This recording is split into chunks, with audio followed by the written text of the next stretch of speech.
Pour connaître nos droits et les faire valoir, informons-nous sur conseilnational.fr.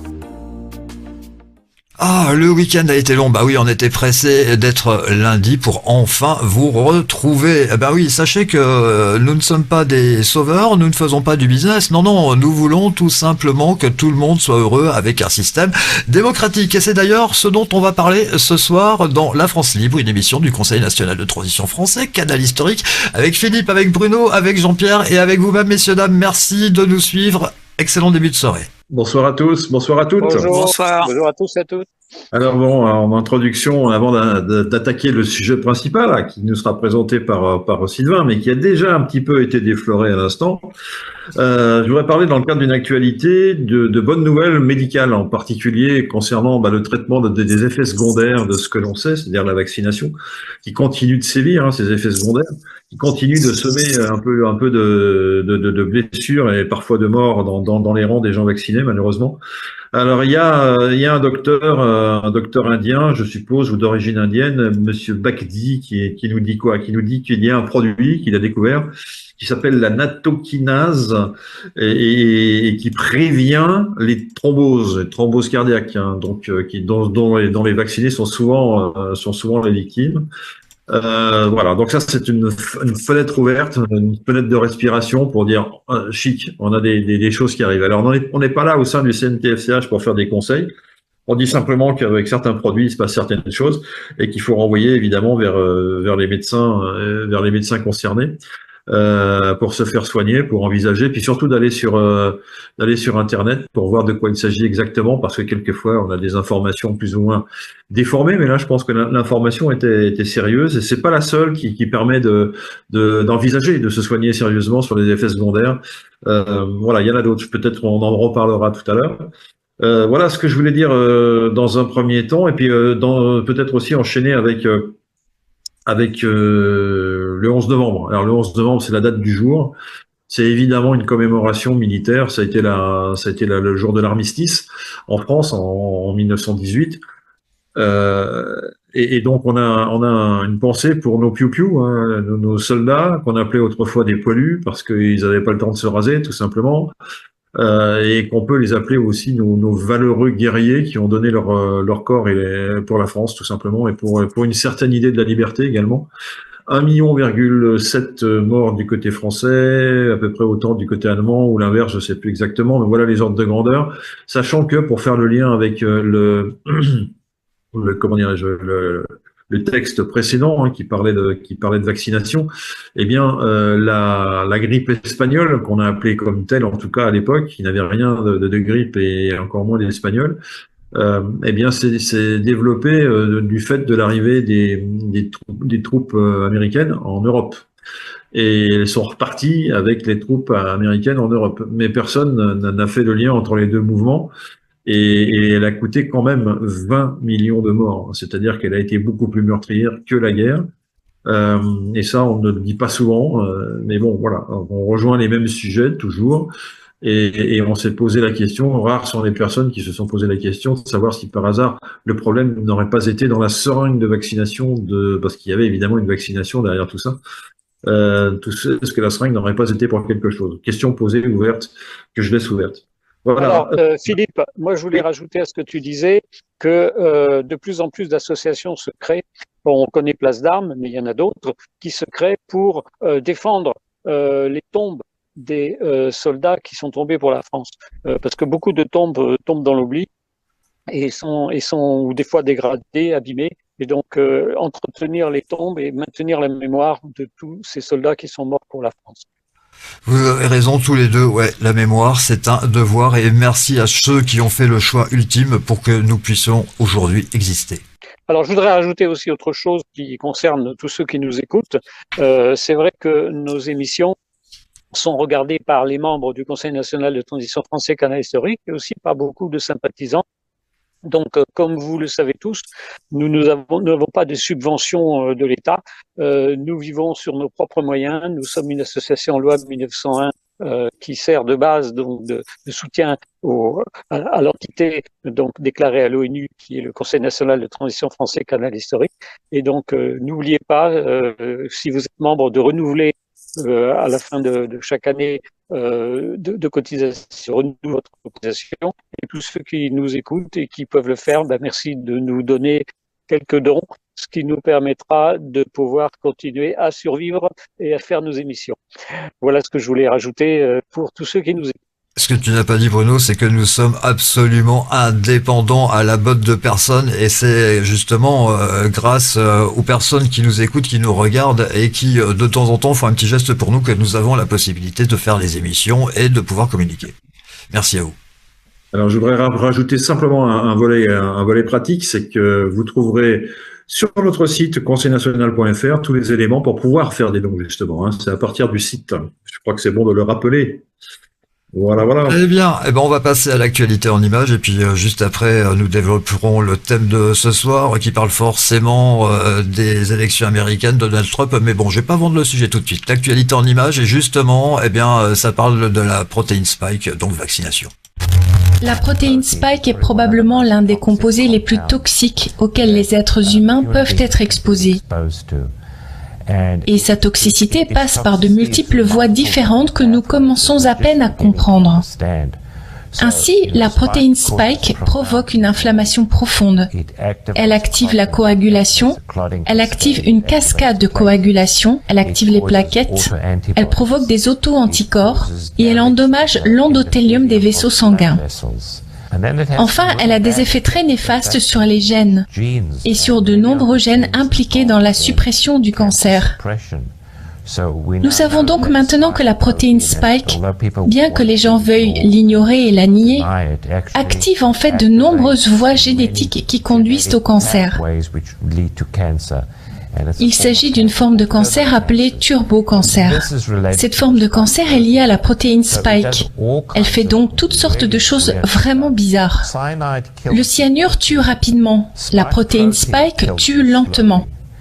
Elle est donc aussi toxique que le cyanure. Mais il s'agit d'un dysfonctionnement lent et progressif d'un organe qui conduit à la mort.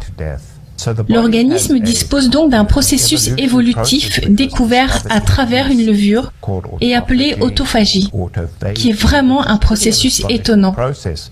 Lorsque l'organisme détecte une protéine étrangère, une protéine mal repliée ou une protéine dysfonctionnelle, il la détruit, car il estime qu'elle n'est pas bonne et qu'il doit s'en débarrasser. Et nous sommes heureux de vous annoncer que même si vous avez été vacciné, il y a des solutions pour se guérir. Oui. Alors Sylvain, je voulais rajouter à ce qu'on vient d'entendre que finalement il y a d'autres protéines qui sont très néfastes. Si on prend par exemple la maladie de la vache folle, qui a donné la maladie de Creutzfeldt-Jakob, c'est une protéine négative qui abîme, qui détruit le corps. Même chose en ce qui concerne la maladie d'Alzheimer, où on a une protéine qui s'accumule dans le cerveau et qui étouffe les neurones. Mais le problème de la protéine spike, c'est qu'elle est pratiquement d'une manière certaine artificielle et qu'elle est tellement grosse comme molécule qu'elle bouche les artères aussi, elle bouche les vaisseaux, ce qui fait qu'on a des thromboses, qu'on a des problèmes cardiaques, etc., etc. Très bien, allez, on va développer immédiatement le thème de ce soir, pas de sauveur sans business. Moi, je vous explique un petit peu. Évidemment, c'est en lien avec l'élection de Trump, qui déjà, lors de sa première élection, ne nous a pas raté au plan économique, ce qui va forcément recommencer. Et celui-ci, apparemment, ne veut pas d'une vraie démocratie. Alors, est-ce qu'il veut d'une vraie démocratie ou pas d'une vraie démocratie? Je pense que la question, pour l'instant, ne se pose même pas, puisqu'il est dans une logique oligarchique que nous avons mis un peu d'énergie et de temps à définir sur ce même plateau. On va pas y revenir. Donc effectivement, quels sont ces objectifs et sont-ils compatibles avec l'intérêt économique de la France? Alors, avant de répondre à cette question, je voudrais simplement déjà faire un détour par Kamala Harris, qui est donc le challenger de Trump, qui est chez un challenger déchu, on va dire, qui a été déchu de son poste, c'est sûr, et qui n'a pas été réélu, donc. Et on s'aperçoit de quoi? Que dans son clan, toutes les personnes fuient par tous les bords. Alors pourquoi est-ce qu'ils fuient? Je pense, j'ai une explication possible, c'est qu'il y a plus de 500 000 accusations scellées qui vont les maltraiter les uns les autres. Et ils le savent. Alors les noms n'apparaissent pas, les noms ne sont pas connus parce que ces accusations scellées, par définition, puisqu'elles sont scellées, ne sont pas connues de personne, et en particulier pas de leur destinataire ou pas de leur cible.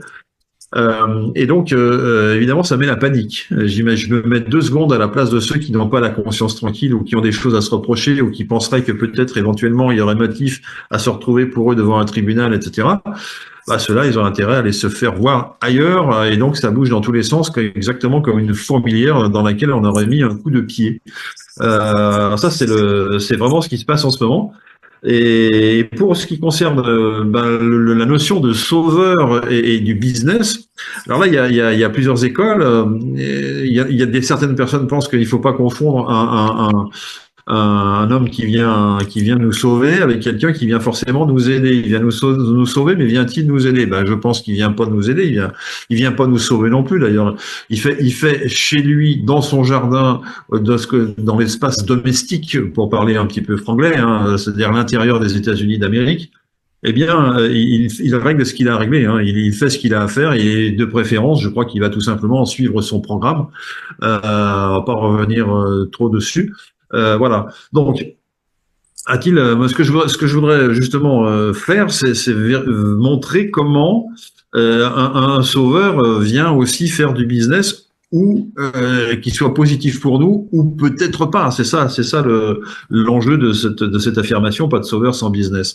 Donc pour ça, j'aimerais céder la parole à Bruno ici présent, qui va justement pouvoir nous éclairer sur ce qui va se passer en fonction d'un certain nombre de déclarations et d'actions qui ont été prises déjà par Monsieur Trump. Alors je te laisse la parole pour nous expliquer tout ça, Bruno. Merci Philippe. Alors moi, c'est simple. Au départ, je vais considérer que Trump n'est pas forcément un démocrate, parce que pour être vraiment un démocrate, il faut savoir ce qu'a été la démocratie à l'époque d'Athènes, il y a 2500 ans.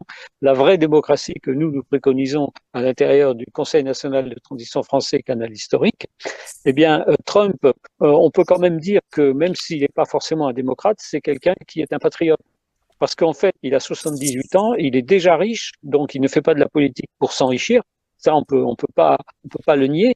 Et en même temps, il s'est associé avec Elon Musk, qui lui promotionne tout ce qui avait été mis en place déjà à l'époque par Ronald Reagan dans le projet NESARA, avec notamment le QFS, le Quantum Financial System, basé sur un système économique qui permettra à la finance de pouvoir être débarrassée de toutes les magouilles et qui permet de pouvoir faire des transferts d'argent instantanés à travers le monde. Et donc ça va dans le sens d'une forme de démocratie. Et quand on regarde ce qui se passe dans le monde entier, au niveau de toute une série d'actions qui se font au niveau des peuples, on a par exemple la finance décentralisée, on a les systèmes qui permettent de travailler sur des crypto-monnaies, de faire du minage, c'est-à-dire que chaque individu peut fabriquer sa propre monnaie. On a les monnaies citoyennes, on a le fait que les monnaies comme le Bitcoin sont en train de grimper, non seulement par rapport à l'élection de Donald Trump qui les soutient, mais aussi parce que c'est quelque chose qui est beaucoup plus solide que les monnaies traditionnelles qui sont basées sur du vent. Parce qu'on prend l'exemple, par exemple, du Bitcoin. Le Bitcoin, il est limité à un nombre maximum d'unités. C'est-à-dire que c'est quelque chose qui va être de plus en plus rare. C'est pas le cas des monnaies comme le dollar ou l'euro, où quand on veut, on en fabrique autant qu'on veut et c'est basé sur rien. Et puis, ce que fait Trump, c'est qu'il veut relancer la création dans son pays, il veut baisser les impôts et en même temps, il veut mettre en place des taxes à l'importation. Alors, il y a des gens qui disent, oui, mais ça va relancer l'inflation, c'est pas bon. Ça deviendra bon si, effectivement, les impôts baissent beaucoup et que la création est relancée. Parce qu'à partir de là, les entreprises dans le pays pourront se développer bien mieux et sans concurrence. Et c'est exactement ce que nous préconisons au Conseil national de transition français canal historique.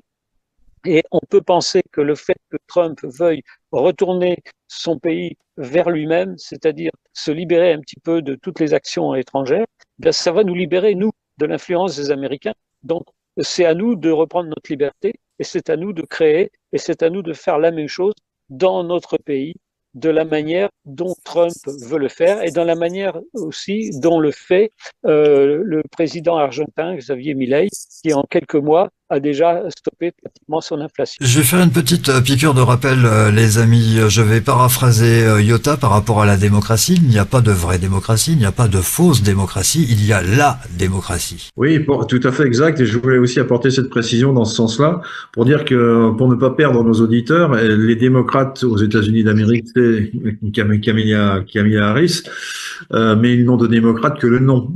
C'est une étiquette derrière laquelle on retrouve essentiellement toute la gauche américaine, au jour d'aujourd'hui, hein, mais elle n'a pas toujours été. Le mot démocrate n'a pas été n'a pas forcément été à gauche tout le temps. Hein. L'expression démocrate aux États-Unis a varié dans le temps. Et on avait une démocratie qui était beaucoup plus à droite en d'autres temps. Aujourd'hui, elle est complètement à gauche, barre à gauche. Mais ça n'a donc rien à voir avec le mot démocratie que nous employons pour faire référence à la démocratie telle qu'elle a été créée à 500 ans avant Jésus-Christ, qui est un système social et politique complet et qui correspond à quelque chose de très concret et non pas de nébuleux ou de partageable ou de sécable ou de je ne sais quoi d'autre. Donc on ne parle pas tout à fait de la même chose dans le cas. Quand on se pose la question de savoir si Trump est démocrate, les gens peuvent se dire bah non, puisqu'il est républicain, donc il n'est pas démocrate. Alors c'est pas de cette démocratie-là dont nous parlons, c'est de la démocratie ancienne, et originelle. Cette mise au point me semble nécessaire pour ne pas perdre nos lecteurs. Et puis je voudrais revenir sur ce que Bruno vient de dire. Alors il a dit une chose majeure, c'est-à-dire qu'en fait moi je comprends que on peut avoir affaire à un businessman qui va venir nous sauver aussi sur la partie économique et que c'est pas forcément une malédiction comme je l'entends trop souvent autour de nous, dans laquelle on dit bah oui mais il va venir chez nous, il va faire ce qu'il veut. Déjà ils font ce qu'ils veulent dans l'administration actuelle. Si jamais demain Trump c'est lui qui prend le manche, il va faire ce qu'il veut dans son administration à lui et peut-être qu'on n'est pas dans ses plans et qu'il va venir, je sais pas, siphonner nos valeurs. Siphonner nos ressources naturelles, demander, je sais pas quoi, une exploitation minière dans des terrains où il n'a rien à faire et qui nous appartiennent, etc., etc. Bon, évidemment, on peut fantasmer dans tous les sens, mais je pense qu'il a besoin de faire d'abord balayer devant sa porte, et ensuite besoin de faire en sorte que les choses avancent d'abord du côté des États-Unis d'Amérique, pour qu'ensuite ils se tournent vers d'autres pays, soit pour faire du business avec eux, soit pour tirer un intérêt quelconque, mais le tout se fera par accord voulu. En fait, ce dont on s'aperçoit, c'est que le problème, c'est pas Trump, le problème, c'est la décision qui va être prise côté politique France. Et côté politique France, on sait à qui nous avons affaire et pourquoi il le fait. Or, jusqu'à aujourd'hui, toutes les actions de ce monsieur ont conduit à des choses négatives par rapport aux intérêts évidents de la France. Alors, est-ce que c'est de l'étourderie? Est-ce que c'est je sais pas quoi? Et puis, est-ce que c'est vraiment voulu, tout simplement voulu? Alors, la complexité que nous avons en France en particulier, c'est d'imaginer que nos gouvernants qui ont fondé pas l'URSS mais l'URSSAF, qui ont fondé la sécurité sociale en 1945, etc. Ces mêmes personnes qui ont voulu le bien du peuple par une certaine enfilade, je dirais, de décisions sociales, tout simplement, qui étaient plutôt bienvenues à leur époque, c'est-à-dire à la fin de la Deuxième Guerre mondiale. Eh bien, est-ce que toute cette tradition-là, il la porte ou est-ce qu'il est en train de la détruire? Je pense tout simplement qu'il est en train de la détruire pour rentrer dans une logique économique plus classique qui ressemble effectivement à celle des États-Unis d'Amérique, mais pour laquelle le peuple français n'est pas armé, je dirais pas intellectuellement, mais culturellement, il n'est pas armé. Donc c'est là que c'est compliqué. Alors si on fait l'effort effectivement de se dire on n'a pas besoin d'un sauveur, on n'a pas besoin de quelque chose qui nous chapeaute, une organisation française ou autre, qui nous chapeaute pour notre soi-disant bonheur. On n'a pas besoin de tout ça. Nous, ce dont on a besoin, c'est de laisser les gens travailler, leur ficher un petit peu la paix au niveau administratif et laisser tout simplement fleurir leur créativité. Voilà ce que moi je comprends dans l'intervention éventuelle d'un Trump et dans les propos de Bruno de tout à l'heure. Et ça, c'est plein d'espoir. Ça nous laisse espérer plein de choses. Mais encore faut-il que les vérités, les réalités soient exposées. Pour l'instant, on est encore dans des croyances ou dans des idées simples qui consistent à dire est-ce que notre sauveur va faire du business avec nous, c'est-à-dire va profiter d'être chez nous pour nous extraire de la valeur, pour nous extraire de l'économie en fait. Voilà. Donc c'est ça qui est posé dans le titre de ce soir. Et c'est d'avoir cette double lecture entre danger ou pas danger, Bien ou pas bien, la réponse c'est plutôt notre avenir est entre nos mains. Et si on laisse passer les trains, si on se contente de porter des jugements sur telle ou telle action de telle ou telle personne, etc., et qu'on ne fait rien pendant ce temps-là, c'est sûr que ça va mal se terminer pour nous parce que nous n'aurons pas eu la bonne attitude. Donc il faut relancer effectivement un certain nombre de moteurs dans ce pays qu'on appelle la France et qui pour l'instant encore fait partie de l'Europe. Il faut relancer des moteurs. On a de bonnes raisons de penser que les choses vont bouger autour de la construction européenne, évidemment. Les choses vont bouger parce que M. Trump, justement, toujours lui, va aller rencontrer probablement M. Poutine ou en tout cas les responsables des BRICS. Il y aura des discussions de prise et puis on remplacera peut-être la guerre par la collaboration économique ou par les reprises des échanges économiques qui ont été fermés à cause de sanctions sur lesquelles je ne reviens pas. Donc voilà. Donc il s'agit de remettre un peu l'église au milieu du village, bien sûr, avec du bon sens. Et Monsieur Trump a l'air d'avoir du dynamisme et du bon sens. Donc on va essayer non pas de lui faire confiance, parce que c'est pas le but, mais de lui donner une confiance limitée dans un premier temps et voir si on la reconduira ultérieurement. Ça sera aussi ça à nous de le décider, voilà. Ouais, et il faut comprendre une chose, c'est que lorsque les politiciens ou les journalistes, pas qu'en France, dans le monde entier, utilisent le mot démocratie, c'est un camouflet pour ne pas dire dictature. C'est vrai aussi, Philippe, Sylvain, que tous les peuples dans le monde, de plus en plus, font des initiatives qui vont dans le sens de la démocratie, mais qui ne savent pas ce que c'est que la vraie démocratie. Parce que très peu de gens savent ce qui s'est passé en Grèce il y a 2500 ans, évidemment, parce que ça a été caché par l'oligarchie. Donc en fait, il y a une conscience collective qui se développe à travers le monde et qui fait que les peuples tendent de plus en plus vers la démocratie, mais sans connaître ce qui a été et ce que peut être la vraie démocratie. Disons les peuples primitifs ou pas primitifs, comme nous, avons forcément goûté à la démocratie, mais en d'autres temps. Alors les Grecs qui étaient déjà en démocratie en 3000 avant Jésus-Christ. Il faut quand même être conscient de ça. Après, on a des traces très, très précises de certaines lois écrites en 3000 avant Jésus-Christ. Mais elle a plongé ensuite et elle est devenue une sorte de patriarcat, cette démocratie, par lequel c'était les hommes qui avaient le pouvoir. Et puis elle a été maintenue comme ça jusqu'à l'époque d'Athènes et les années 500, 480 avant Jésus-Christ. Donc voilà. Démocratie peut devenir aussi, non pas une insulte, mais quelque chose à craindre. Il y a des gens qui nous disent, je ne veux pas subir la rigueur de la majorité. Par exemple, dans une démocratie, c'est la majorité. Ben oui, bien sûr, c'est la majorité. Hein. Et il y en a qui sont contre la dictature de la majorité. Mais on est en plein fantasme, là. Je veux dire, c'est pas une dictature, la majorité. C'est juste le fait du groupe humain qui fait un choix le plus sensé possible. On n'est pas tous censés être d'accord avec ce choix. On peut rediscuter de la question posée, par exemple. Hein. Bien sûr, ça fait partie de la démocratie. Mais par contre, une fois qu'on est d'accord sur la question posée, que chacun a son opinion à donner, une fois que l'opinion est donnée, eh bien, c'est effectivement la majorité qui prend le dessus. Et c'est quelque chose qui est naturel, quoi qu'en pensent ceux qui sont contre la dictature de la majorité. C'est naturel. Désolé, messieurs, dames. Donc voilà, ce que nous pouvons dire aujourd'hui. J'ai la sensation que Jean-Pierre a le désir de nous parler, je crois même qu'il va nous parler justement du titre que l'on a utilisé ce soir, à savoir les sauveurs et le business. C'est bien ça, Jean-Pierre ? Oui, c'est ça, entre autres. Alors, j'ai donc demandé à des amis, parce que je n'avais pas trop le temps de chercher, et ces deux termes me taquinaient, de chercher le maximum de sens, et j'ai retenu le sens de libérateur par rapport au mot sauveur. Et se libérer soi-même de ses propres entraves, ce qui signifierait que nous sommes tous les sauveurs de nous-mêmes et que en se sauvant soi-même de nos propres entraves, de ce qui nous empêche de vivre et de progresser dans notre vie, par exemple des addictions, mais aussi des pensées sinistres que nous pouvons entretenir, consciemment ou non, eh bien, nous ouvrons le chemin pour les autres. Et c'est en ce sens que nous pouvons être sauveurs de soi-même et potentiellement un tant soit peu libérateur pour les autres en leur montrant le chemin. Et puis, il y a le mot business. Alors, le mot business signifierait, dans ce que j'ai retenu, bonnes affaires. Pour moi, une affaire n'est bonne que si elle n'est bonne pour tous, pour chacun et pour chacune. Sinon, c'est une truanderie. Donc, ces deux mots me plaisent profondément, bien qu'ils aient été très galvaudés.